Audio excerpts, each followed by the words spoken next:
umuhanzi Butera Knowless niwe waririmbye ngo umuco w'iwacu namwari ufatiye mbere wagira umuhungu bamukunda. Mu minsi ishize Katia Kamari mukuru wa Miss Naomi nibwo yagaragaje inkuru y'urukundo rwe na Adonis werutse gukora ubukwe, maze avuga ko ari we wabwiye Adonis ko amukunda bwa mbere.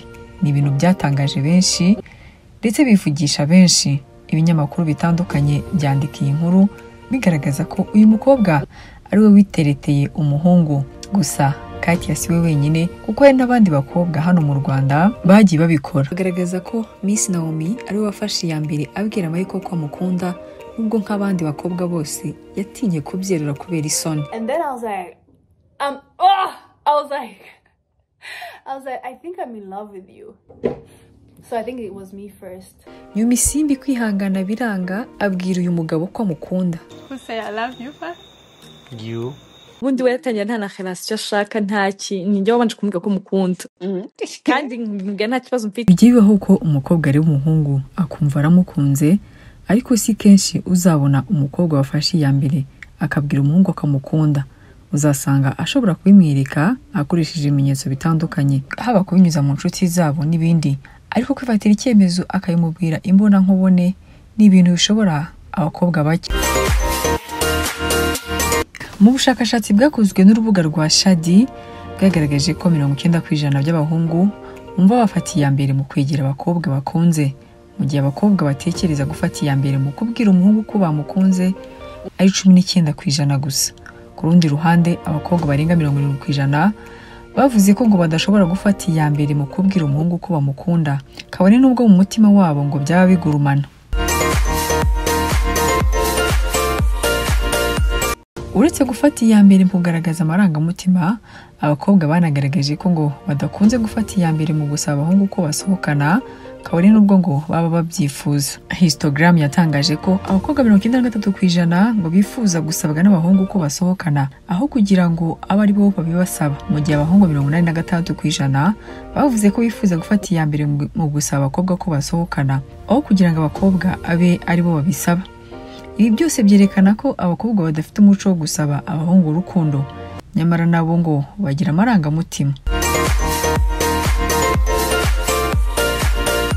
Ubushakashatsi butandukanye bwakunze kwerekana ko abagore bifuza imibonano mpuzabitsina kurusha abagabo.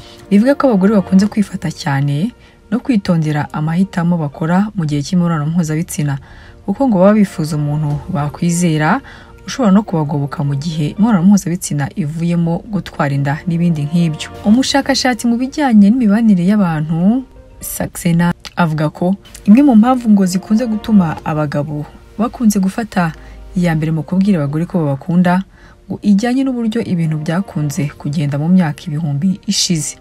Yavuze ko abagabo muri rusange ngo bakunze gufata iya mbere mu kwegera abagore, bisa nkaho ariko abagore biyumva kuva mu myaka ibihumbi ishize. Abagore ngo biyumvamo ko abagabo aribo bakwiriye gufata iya mbere mu kubabwira ko babakunda. Yashimangiye ko ngo bitewe n'uko uyu muco wakozwe igihe kirekire, byaje kugera ubwo abagore batinyutse kubwira abagabo ko babakunda, bifatwa nko guta umuco no kurengera.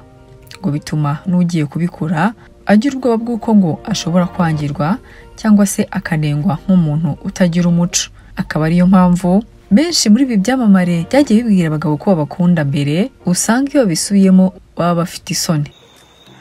Okay, great pictures, guys. I saved it. Ninjye mubwiye ko mukunda mbere, ako buriya natekerezaga iki koko? Ibi birarya mu buzima bwanjye bwose nagombaga kuba umukobwa w'umuco, ariko umugabo akaba ari ubimbwira mbere. And then I was like, I think I'm in love with you. So I think it was me first. It was you first. Ibi byiyongeraho ko ngo usanga abakobwa bakunze kugira isoni kurusha abahungu, kandi ngo kubwira umuntu ko mukunda bwa mbere bisaba kwiyemeza, kuko hari ubwo uwo muntu aba ashobora kuba yakwangira, ngo bikaba byagutera umubabaro n'ikimwaro. Ibi byose rero ngo bishobora gutera umukobwa isoni no kugira ikimwaro akabyirinda. Ku rundi ruhande ariko abagore bakunda ko ngo abagabo bababwira ko babakunda kuko bumva bitaweho, bakumva bahawe agaciro kurusha bityo bikabaha icyizere cy'uko urukundo rwabo ngo ruzaramba, kuko bumva ko umugabo wafashe iya mbere mu kubegera afite ubushake bwo kuzagumana nabo aho kuba yifuza inyungu z'umwanya muto y'imibonano mpuzabitsina. Izindi mpamvu ngo zirimo imico itandukanye ariyo ituma abagore bitinya, harimo ngo nibuza abagore gufata icyemezo nk'iki ngiki cyo kubwira umugabo ko bamukunze. Mu rwego rwo kwerekana aya marangamutima ngo usanga abagore bakoresha ubundi buryo burimo kwerekana ibimenyetso bishobora gushitura umuhungu, bigatuma abona ko kubwira uwo mukobwa ko wamukunda bishobora gutanga umusaruro mwiza, kuko uwo mukobwa ngo aba asa nk'ubyiteguye. Bimwe mu bimenyetso bizakwereka ko umukobwa yakunze umuhungu ariko ngo akaba atifuza kubimubwira harimo kuba yamuha umwanya uhagije, kumubwira amabanga ye, kumwereka inshuti ze, kwemera gukora ibintu adakunze kugira ngo amushimishe. Urugero rwiza rukaba ngo nko kwemera kurebana nawe umupira n'ibindi. Uyu mukobwa kandi ngo ashobora guhora yifuza kumenya amakuru yawe, akakubaza uko wiriwe, warwara akaba ari uwa mbere wo kukwitaho, akifuza kumenya ababyeyi bawe, mbega ngo ukabona ari umuntu kwizera, akakugira inama nziza cyane cyane izirimo kwizigamira, kureka cyangwa se kugabanya inzoga, kugira imishinga migari nko kubaka inzu, gukomeza amashuri, gufungura ibigo by'ubucuruzi n'ibindi nk'ibyo. Gusa kugeza kuri ubu ngubu bitewe n'iterambere ry'isi muri rusange ritasize inyuma iterambere ry'abagore, muri iyi minsi uri gusanga abagore cyangwa se abakobwa nabo bagira uruhare mu kubwira umusore ko bamukunda. Ibi ngo biterwa n'uko muri rusange abakobwa bari kurushaho gutera imbere, benshi bakabona imirimo ibaha amafaranga, ku buryo bimwe by'uko umugore ahora ategereje umusore ngo uzamwitaho biri kugenda bihinduka. Ku ruhande rumwe abakobwa bagirwa inama yo gukomeza kwitinyuka ku buryo ngo bashobora kubwira umuhungu ko bamukunze igihe bumva bimeze gutyo. Abahungu nabo bagirwa inama yo kumva ko umukobwa ukubwiye ko agukunze nta gikuba aciye, kuko ngo mwese amarangamutima yanyu ari amwe, ndetse impamvu zatumaga abahungu aribo bagira inshingano zo kuyobora urukundo hagati y'umuhungu n'umukobwa ngo zikaba ziri kugenda zihinduka, cyane cyane muri iyi si y'iterambere. Tugiye ku muco nyarwanda, ubusanzwe imenyerewe ku muco nyarwanda nta mukobwa uba ari we utangira asaba umuhungu urukundo. Ariko aha wakibaza, ese bitwaye iki umukobwa ari ubaye uwa mbere kubwira umuhungu ko amukunda? Usanga umukobwa niyo yaba yakunze umuhungu ate ngo uba agomba kwiyumanganya agategereza ko umuhungu ari we uzatera intambwe akamusaba urukundo. Kuba umukobwa atabwira umuhungu ko yamukunze bigarukaho n'ingeri zose. Abantu benshi bagahurira ku kuba ngo bidafite igisobanuro, ndetse ngo bikagaragara nabi kubona umukobwa ari we usanze umusore bwa mbere akamubwira ko amukunda, ndetse akanamusaba nawe ubushuti bugamije ko ngo bazabana nk'umugore n'umugabo. Ibi wumva binafata intera ndende, aho abantu bakuze bo bakumvisha ko ibyo bintu byaba ari ubukunguzi kubona umukobwa asanze umuhungu, ndetse n'abahungu benshi bakakumvisha ko mu gihe umukobwa yatera intambwe amubwira ko amukunda yamuhungira kure, uko yaba yumva hari ikindi kibyihishe inyuma atari urukundo gusa.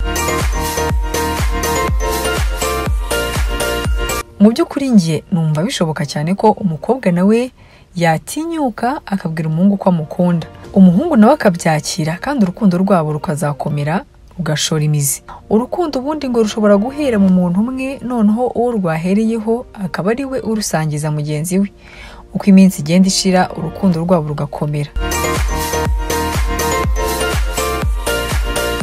Rero ntaho numva ihame ry'uko umuhungu ariho urukundo rugomba gutangiriraho iteka. Mu gihe kandi rwahereye ku mukobwa, sinumva impamvu yakwiyumanganya ntiyemerwe gusaba umuhungu urukundo. Ese uwo mukobwa akunze uwo muhungu akicecekera, uwo muhungu noneho akikundira undi mukobwa akari nawe abibwira, uwo mukobwa koko ntiyahora yicuza icyamuteye kutabwira uwo muhungu ko amukunda? Kandi nyamara ugasanga yamusangiza mbere ko amukunda, bari kugirana ibihe runaka, none uwo muhungu nawe akamukunda, none uwo mukobwa akagira ibyo byishimo byo kubana n'uwo yakunze. Urukundo rugira imbaraga nyinshi, kandi no kuruhisha kenshi ntibyoroha. Kubw'izo mpamvu rero bituma rugutamaza, n'ubundi umuhungu ukunda akajya bibona ko umukunda kandi utarafashe umwanya ngo bimubwire ko umukunda. Rero kuba twemera ko umukobwa ari ikiremwa gishobora gukunda no gufata iya mbere yakunze umuhungu akaba yabimubwira ntacyo byaba byangije.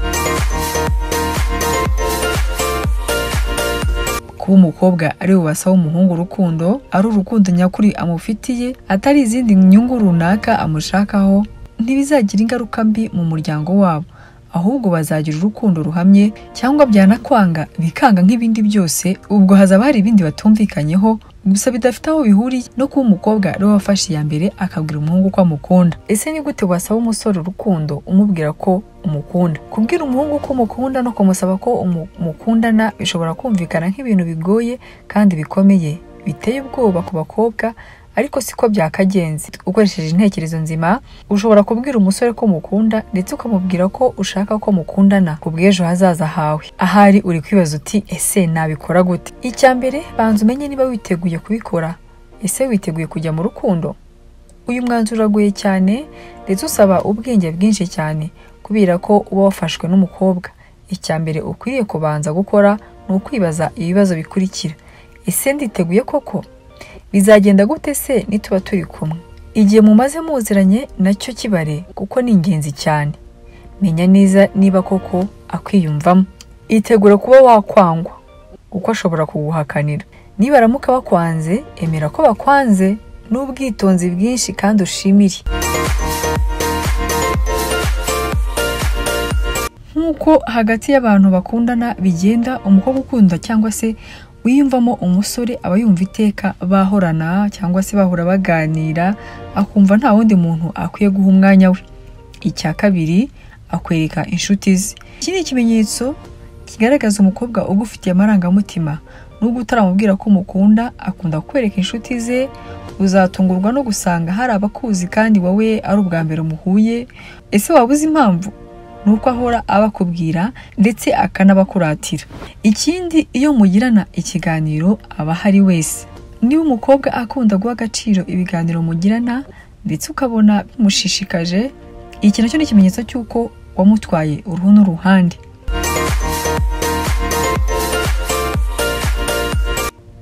Ahari hose yumva mwaba muri kumwe. Ibi bituma ahora gusaba ko mwajyana mu birori runaka, iminsi mikuru, amakwe yatumiwemo n'ahandi hanyuranye. Impamvu y'umutera ni ukugira ngo inshuti zihariye kurushaho umubano wanyu ube wavamo urukundo rufatika.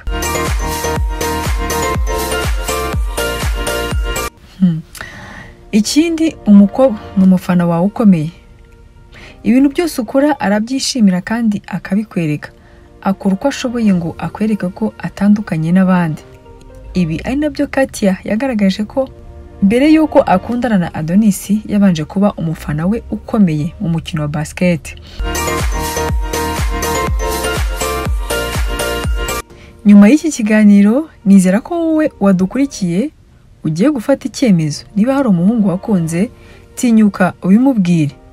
Kandi nawe musore, umukobwa nakubwira ko agukunda, ntuzumve ko yacinka amabere cyangwa se ari ibintu bidasanzwe. Ahubwo uzamutega amatwi ndetse wihutire kumusubiza ukurikije uko wiyumva. Reka mbashimire mwese twabanye muri iki kiganiro. Jyewe nari Liliane Iradukunda.